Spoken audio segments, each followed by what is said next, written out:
విశాఖపట్నం జిల్లా సింహాచలంలోని వంగవీటి మోహన్ రంగా విగ్రహానికి పూలమాల వేసి నివాళులర్పించారు జనసేన నాయకులు బుల్లెట్ ధర్మారావు. విగ్రహాన్ని ఏర్పాటు చేసిన వారికి కృతజ్ఞతలు తెలిపారు. ఉత్తరాంధ్ర జిల్లాలో రంగా ఎనలేని అభిమానాన్ని సొంతం చేసుకున్నారని చెప్పారు.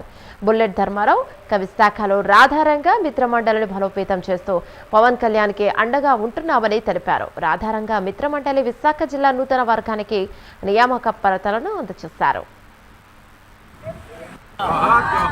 జోహార్ భీమ రంగా వర్ధిల్లాలి రాధారంగ మిత్రముల ఐక్యత వర్ధిల్లాలి రాధారంగ మిత్రముల ఐక్యత వర్ధిల్లాలి రాధారంగ మిత్రముల ఐక్యత. సింహాచలం ఏరియాలో 1989వ సంవత్సరంలో రంగా గారు చనిపోయినాక ఉత్తరాంధ్ర జిల్లాలో మొట్టమొదటిసారిగా రంగా గారి దగ్గర నెలకొల్పడం ఈ ఏరియాలో సింహాచలం ఏరియాలో జరిగింది.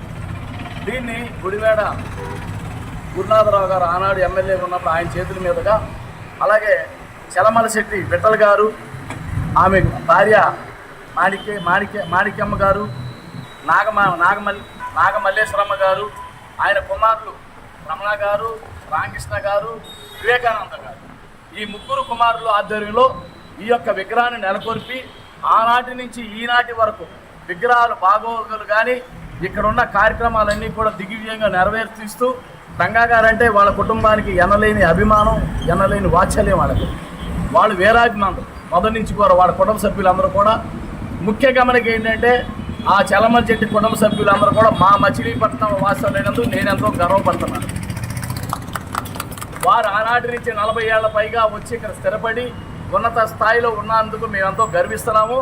అలాంటి మహోన్నత వ్యక్తులు మరి ఇక్కడ సింహాచలం నడిబొడ్డు సెంటర్లో మెయిన్ రోడ్లో ఎంతో ఉత్పన్నమైన ఏరియాలో నిత్యం రద్దీగా ఉండే ఏరియాలో ఇక్కడ విగ్రహాన్ని మొట్టమొదటిసారిగా వాళ్ళ ఇచ్చిన చేతుల మీదుగా